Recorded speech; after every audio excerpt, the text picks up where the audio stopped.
নির্বাচন কমিশনে আছেন আমাদের স্টাফ করেসপন্ডেন্ট নূর হোসেন। সরাসরি চলে যাচ্ছি তার কাছে। নূর, বৈঠক এখন কোন পর্যায়ে আছে আর কি তথ্য আছে আপনার কাছে?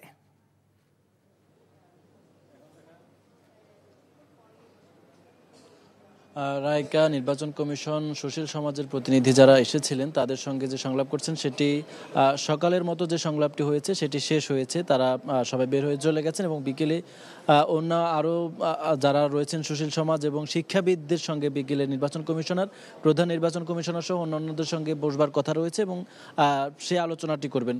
প্রধান নির্বাচন কমিশনার আলোচনার শুরুতেই বলেছেন যে এইবার এই নির্বাচনকে ঘিরে সংলাপ শুরুতে কিছুটা দেরি হয়েছে, কিন্তু তবে তিনি বলছেন যে যেহেতু ঐকমত্য কমিশন সহ সংবিধান সংস্কার কমিশন সহ নির্বাচন ব্যবস্থা সংস্কার কমিশন সহ বিভিন্ন দিক থেকে নির্বাচন নিয়ে কাজ হয়েছে, সংস্কারের বিভিন্ন কাজ হয়েছে, সেই হিসেবে এই সংলাপ দেরি হওয়াতেও কোনো অসুবিধে হবে না।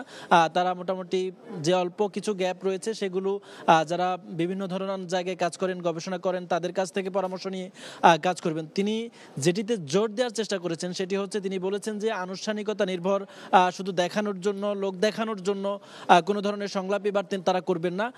প্রকৃত পক্ষে সত্যিকার অর্থে কাজ করবার জন্য বিশিষ্টজনদের বা যারা বিশেষজ্ঞ রয়েছেন তাদের যে পরামর্শ, সেই পরামর্শগুলো তারা আমলে নেবেন এবং কাজ করবেন, এমনটি তিনি যারা সুশীল সমাজের প্রতিনিধি এসেছিলেন তাদেরকে জানিয়েছেন। সুশীল সমাজের প্রতিনিধিদের পক্ষ থেকে মোটা দাগে যে এই বিষয়ে সবচেয়ে বেশি উদ্বেগ জানানো হয়েছে সেটি হচ্ছে আগামী নির্বাচনটি সুষ্ঠু, অবাধ এবং নিরপেক্ষ হবে কিনা, এবং নিরপেক্ষ হবার জন্য নির্বাচন কমিশনকে কতটুকু স্বাধীন এবং মেরুদণ্ড সোজা রেখে কাজ করতে হবে সেই বিষয়ে তারা আসলে বেশি জোর দিয়েছেন। এবং তারা প্রধান নির্বাচন কমিশনার সহ অন্যান্য নির্বাচন কমিশনারকে স্পষ্ট করে বলেছেন যে তারা যদি ব্যর্থ হয় সেক্ষেত্রে বাংলাদেশের যেই গণতান্ত্রিক উত্তরণের পথ সেটি আরও বেশি খাদের কিনারায় পড়ে যেতে পারে এবং বাংলাদেশ আলটিমেট আরও বেশি ক্ষতিগ্রস্ত হতে পারে বলে তারা প্রধান নির্বাচন কমিশনার সহ অন্যান্য নির্বাচন কমিশনারদেরকে জানিয়েছেন। বান্ডেল থাকলে প্রতি সেনমানিতে টাকা বাঁচবে। বিকাশ সেনমানি বান্ডেল কিনে জিতুন প্রতি লেনদেনে। ওটা তো ওরা আসলেই জানতে পারবো, তাই না? শোনো, টাকা তো চাইছে,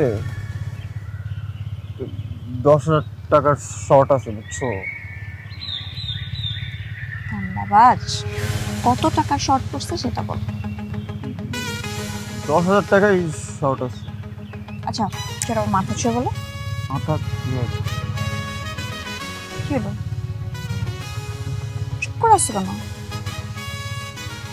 ভণ্ডামি, টাউটামি, জায়গা পাও না তুমি? তুমি কি জীবনে ভালো হবে না? শোনো, ভন্ড আর টাউট বলবা না, আমার ইগোতে লাগে। তুমি ওইটাই ঠিক আছে, ভণ্ডামি টাউটামি মানুষ করে, কিন্তু গার্লফ্রেন্ডের সাথেও কোনো কথা?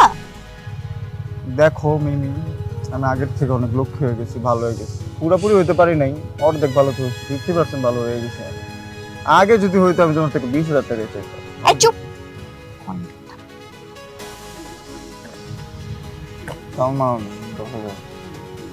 ঠিকভাবে বলো, কত টাকা শর্ট পড়ছে? 5,000 টাকা লাগবে।